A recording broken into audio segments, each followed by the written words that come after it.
Zupra Smart Setup, Getting Started and Connection Guide. First time setup, registering your administrator.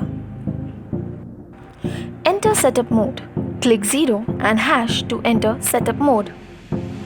Step 1. Enter default password 123456. Then press hash to confirm. Step 2. Adding an admin. Now you hear the system announce your options. Press 1 to add admin. Create your administrator password. Create your 6 to 8 digit administrator password and press hash to confirm. Step 4. Register your fingerprint. Register your fingerprint at the place shown in the picture. Register IC card.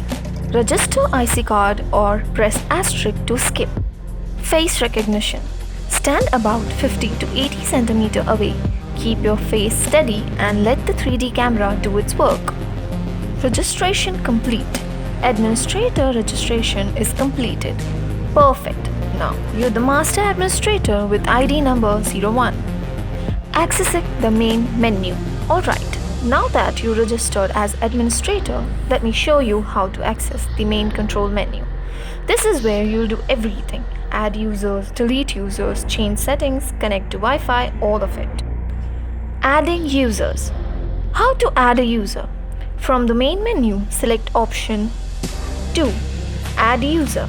Once the system says, please enter the ID number and from 01 to 99 and press hash to confirm. Repeat the same process as registering the admin to register a user. Device network connection. Now let's get this lock connected to your phone because this is where things get really powerful. Remote unlocking, activity logs, push notification, the whole smart home experience. Smart home. Step 1. Getting into the app. Download the Zeone app and log into the app. Add the lock. Enter the details asked on the screen and submit. Choose the lock from the given list. Choose the connection method and continue. Once submitted, the app will start searching for the lock pairing. Step 2. Prepare the lock. From the main menu, select option 3, Device Network Connection. The system has two connection methods, hotspot connection, intelligent connection. Press 2 for intelligent connection. The lock will start the pairing. Congratulations, you're connected.